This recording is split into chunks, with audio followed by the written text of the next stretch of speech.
Damian Marcano is the director of 3 episodes of Lawmen Reeves. I'm David Buchanan with Gold Derby. Damian, this series is really unique because you're shining a spotlight on a historical figure that I think a lot of viewers probably know nothing about. And we learned so much about him through the show. So what was most exciting to you about the challenge of kind of bringing this, obscure but really important figure to life on screen? Well, I would have to go back to my history with it. Is growing up as a child in on the island of Trinidad, watching this imported show with my grandfather, and that was the Lone Ranger, and all these many years later, on top of people not knowing who the person Bass Reeves was, I was very shocked to find out that he was actually the inspiration for what I had watched, portrayed by a white actor at the time. And I mean, the world is the world, right? So the world will autocorrect, and nowadays we get a chance to retell these stories with the correct lens. But the biggest thing for me, I think after understanding the history of it, was here we are finally getting a chance to do a character of this skin color, an African man, and formerly enslaved man in America. But for once in the 1800s, he gets to do the ass kicking. And I remember when I first talked to Taylor Sheridan about this. One, I was excited to just revisit something from my childhood and to somewhat get the chance to correct it. But most enjoyably so, it was just that. It was, I think an audience, call it the Black audience, call it anybody who's an audience member that takes this in. If you continue to see the same type of content and the same type of portrayal, well, one may start to switch to that form of belief, and that may be a belief that there's a lack of value in oneself. So I think it's very, very prideful, and it was very special for all of us making it. That, yeah, even though we still had to look at the harsh realities of the time, 90% of our story stars this Black man in the 1800s not getting his ass whooped, but doing the ass whooping. Yeah, it is remarkable. And so much of the kind of story, especially in your episodes, are from historical, record. A lot Yeah. of characters that Bass is encountering and bringing to justice are real stories. So how much did you want to dive into that research and learn as much of the kind of history as possible versus, just kind of work with the script and the beautiful kind of creation that was on the page? What was the kind of balance for you on how much to dive into it? Yeah, the balance I think is also just being the responsibility of 2023 and 2024 where we are. It's a world we know that the audience is going to take the time to then go and do their research and to see how many things you got right. Sydney, who I believe Chad sort of looked, I think, at Sydney's first either 2 or 3 books on this subject. There was just a seriousness, Chad being from Texas himself, Taylor being from Texas. There was a seriousness, there was an authenticity, even down to our production designer, Wynn Thomas, our costume designer, EC. The sheer lengths that everyone went through to give me the toys to make this painting was insane. It was literally like being in a 4D version of history. Some of that was a little bit of personal research I had done on my own, which was more of the wow factor. Like, wow, I can't believe this man's story really hasn't been told and it's all right here. And then the other part of that was just trusting in that team. We had a really, really good, strong team of people who I think took this very personally, the chance to sort of auto-correct history. And there were many times that, at least 2 or 3 times that the actors and myself, I remember there was a scene with Lauren, who plays Jenny. Jenny and Esme are outside of a squatters encampment, sort of after emancipation, right? Where would all of these freed people go? They didn't have a place to go. And standing in that camp that Wynn and his team made, that EC, so beautifully recreated this photograph that they showed me from that day in history. You couldn't help it. I remember my eyes welling up, and I remember the actors' eyes welling up. And for once, here we were as younger Black people stuck into something that we've only been told about through story and we understand through family lineage and whatnot. But for the first time, we really got put in the thing, man. And now you're not just a director, and now you're not just performers. You're one of these people. So you can't help but look at them and say, wow, like, this is where we came from. This is what we would have had to do. And thank God I wasn't born at that time. You know, it was pretty heartbreaking, man. So that is what I can say about the history. I think it wasn't just the research. It wasn't just myself. It wasn't just the writers. But I think the handshake that we all made in trying to stay honest to telling this beautiful story, yeah, it eventually captured our emotions. Yeah, I can't imagine, because the product, as you're saying, the production design, the costume design, the hair and makeup is so impeccable that it's so transporting, even for the audience through the screen. You were one of two directors on the project. The other was Christina Alexandra Voros. What was your collaboration like? She did the first couple of episodes, so she was kind of establishing the visual language for the series. How much did you have input into that, or how much, what was the handshake like between you two, to kind of make sure there was continuity, even though you get to do your own thing with your episode? Yeah, that was sort of the joy of it, because our season went through, chapters of Bass's life. My episodes, the great thing about it, I think in the beginning of 3, we are almost 12 years later. Sorry, in the beginning of episode 4, we're almost 12 years later in the story. So there was that joy, that freedom to collab. Most of the times, I think directorially speaking, Christina and I would bump into each other, because here we are in Texas. We have a 250 square mile radius of a set, because we were building these places, we were building these towns. So sometimes we would not run into one another, but when we would, we'd always say, have you been seeing what I've been shooting?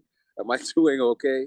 Because the magnitude of it. And to say that, yes, there wasn't one director per episode, which could have easily been an acceptable way to do this. But you had the same amount of level and care, and it was always from a support standpoint. Because Christina and I both shared, Christina's a great DP as well, but her and I both shared Dino Parks as a DP. Dino did the pilot with her, and then Dino did my block of episodes with me. So there was always this overall knowledge of what everyone was doing. If there was a storyboard meeting, Christina's would probably be right before mine. And we would all say, oh, yeah, right, I'm trying, stuff like that. Okay, great. So we all know, we feel good about it. And, our DP, who would hop back and forth, would always kind of approve that handshake as well, to say, no, you guys are right where you need to be. But like I said, the joy of it was also, when I picked this up, Taylor Sheridan said to me, he said, go in there and pivot, have a ball, because the chapter of your story is this whole new thing. Bass is, Christina's did with the origins, right? Her initial ones, they're almost Bass realizing who he's becoming. The slave-free stories, all of that. But in 4, from the time our episode starts, we are on the move, right? Bass is the posse man. Billy and all of those guys are now in his employ. He has this sort of figured out. And and it's pretty fun, and it's pretty impressive. So I always say that 4, 5, and 6 are a lot of energy. Yeah, let's dive into the episode specifically and start with 4, because right from the jump of that episode, we get this really powerful and important scene between Bass and Ramsey. Ramsey's mentioning Mr. Sundown, this kind of ominous figure we're going to learn a lot more about as the series unfolds. And we have this moment where Bass is so composed. He's such a compelling figure, but we have this moment where Bass kind of loses his composure with Ramsey, who's killed one of the other outlaws and is, kind of creating and antagonizing him, creating a really, hostile environment. What is it like to kind of let the audience see Bass in a very different mode? He's very, kind of unrestrained towards Ramsey. It's such a powerful scene. What was that like, capturing that moment? That moment was amazing. We had Rob Morgan, who plays Ramsey, who is arguably one of my favorite actors, period. I worked with him on Winning Time. This was a second opportunity, and I had a ball, directing him, because he brought this extra fire to Ramsey, and no pun intended, because they're at the fire, in the scene that you talk about. And I remember Rob being in Texas before we shot, and he came. I was staying at a ranch, and he came to kind of stay at the ranch with me for a week. And we, even before filming this, would build a fire at night.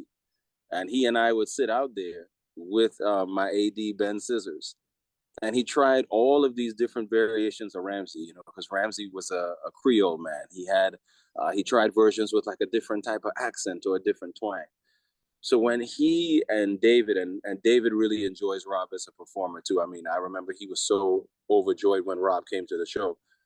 This was this moment that both of these people who had sort of been looking forward, both great talents, got a chance to perform. And I even remember the actors who were all in the scene, you know, Billy Crow, all of the posse men. And when Rob began to orate that story of Mr. Sundown, you know, you get a script and you read it and you're like, yeah, this is cool. This is going to be a cool scene. But that tone that Rob Morgan has in his voice and what he was able to lend to that character that night on that hillside on a prairie in Texas, man, we all felt it. I think if you weren't Bass in the scene, you were like, this guy is getting to me right now. You know, because you have sort of the safety of your campsite in these 1800 times, right? You don't really know what's out there. But as the legend tells you, Black people were disappearing, you know, and all at the hands of this Mr. Sundown. So if you hear a wolf howl in the night or any of that, who knows? It could be Mr. Sundown. And Ramsey is just so damn convincing. But what you have to realize in that scene, Bass is such a man of faith, right? He's always got the Bible. I think he was actually reading the scripture there before he tapped it on Ramsey's shoulder to tell him enough. So it was almost the anti, you know, it was really going against everything that Bass believes in. Did Bass not think there was evil and, you know, people like Mr. Sundown out there? I'm sure he did. But it is just like, you know, whether you're a parent, whether you are just a mature person in the situation, truth can kind of rile you up, you know. And I think they played that so beautifully because it's you know, it wasn't like a hey f you and hey man don't say that. It was more what you're talking about is riling up these prisoners. What you're talking about is creating uneasiness, and that is literally anti-Bass Reeves. Bass is a very principled man. He reads that Bible. He essentially goes out for months at a time so that he could earn for Jenny and Sally and the rest of the kids, right? And this is sort of his doctrine. This is how things go. Billy does this. I do this. Tate is our cook, you know, but we don't have time for an unruly passenger aboard the Bass Reeves train. And I just thought it was a beautiful scene, man. And where it ended up, there's an even longer version of it. I know sometimes things get cut, you know, at the end, but it was just such a brilliant performance and really, I think, kicked it off. You know, the arc of Ramsey happens all over episode 4, 5, and 6. So it felt like we were almost making like this movie in the middle of the show, and we really, really enjoyed it. But yeah, those two, Rob and David, just bring things off of the page. You know, they're each that type of talent, and I think that's also due to their ability is also why that scene came out the way it did. Yeah. Yeah, it's really spectacular. And these episodes, as you said earlier, are so much fun. I mean, you direct some really incredible action sequences. The Bywater shootout is fantastic. And then in 6, you know, Bass kind of confronting this gang who's attacking him because he's killed Webb. Just incredible action sequences, so perfectly choreographed. I wanted to ask you about, you know, how you're moving around in these spaces. The production design, as you said, is so incredible. You have such a great playground to kind of explore with the camera. How did you want to approach those sequences? Because they're long, they're action packed, they're complicated. There's a lot of different character dynamics unfolding within them. And you do such unique and fun things with the camera. So how do you kind of choreograph those longer sequences and really hold the audience with that tension? Yeah, you know, number one thing is put yourself just back in the mind of being an audience member.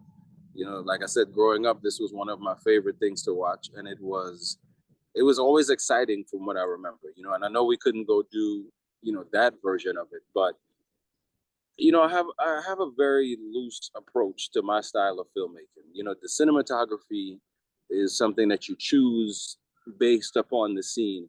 And I found that in years, you know, we have so many new cool toys that are out. We're in the age of drones. You know, we didn't use any drones, right? We're in the age of so many things that people say, wow, cool. And I never see the audience react. So like if I'm ever in a room with 10 people and they're all watching something, I'm probably actually watching the people. And I have this thing to do that, because when I view things, I try to view it in a very private moment. But when I'm around others, I love to see audience reaction. And, I don't believe that the audience is always reacting to these cool shots. So for me, it's, yeah, let's try 1 or 2 cool shots per scene. The rest of the cool shots that I think honestly happen are what I like to consider lightning in a bottle. And lightning in a bottle is how I go to work every single day, whether I am in Hollywood, whether I am back home on the island shooting something. I think it's my job to be that aware that we're there to capture the lightning that comes from David Oyelowo, that comes from Rob Morgan. And what I believe in are quicker setups, are more setups per scene. So therefore, when we get to post, I'm not a director that tries to shoot the scene 8 different ways, the same thing over and over. I always make an adjustment. I always say, sometimes actors come to me and they say, wait, you're just doing one of those? Can I get another chance? And I'll give them another chance, unless I'm like saying, oh, no, I have a better shot for you. Because what you just did, I think I saw the lightning. And for that piece of lightning, I'm going to need that camera over here. So it is always very loose. One of the things that we've experienced in the last few years, working with large screen talent on smaller screens, it's that ability for them to flow, where a lot of televised things or television has been usually made with, it's all out of sequence, right? In the morning, David might be with Christina playing an enslaved man. And right after lunch, he's with me going to Widow Dolliver's cabin to arrest her sons. So the mind shift is insane. And it is our job as directors to kind of help remind our actors where they are. Or no, technically, this is episode 4. That was episode 2. But it's just the excitement of it, man. It's, I never want to turn in anything that I think audiences are going to fall asleep to.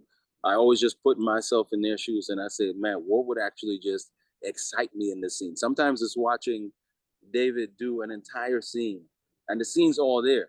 The lines are all there.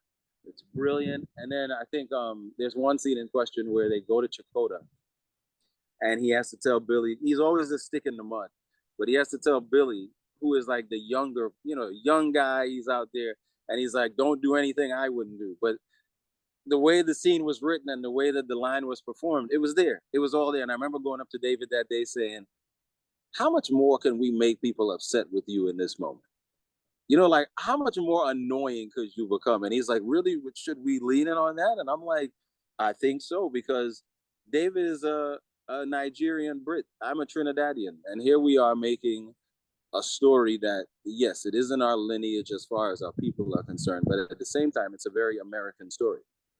And I would always remind him that, I really think the American audience appreciates a little bit of levity, man. So let's throw a jab, or let's throw like a really dry joke in there somewhere we can. And let's essentially humanize this character so that it isn't just a character who says the right things at the right times. And by that bit of exercise, day in and day out, we began to really just feel like Bass Reeves was really like reincarnated. Yeah, the episodes are really terrific, Damian. Congratulations on Lawmen Bass Reeves. Thank you so much for talking to Gold Derby today. David, thank you so much, man. I really appreciate the time, man.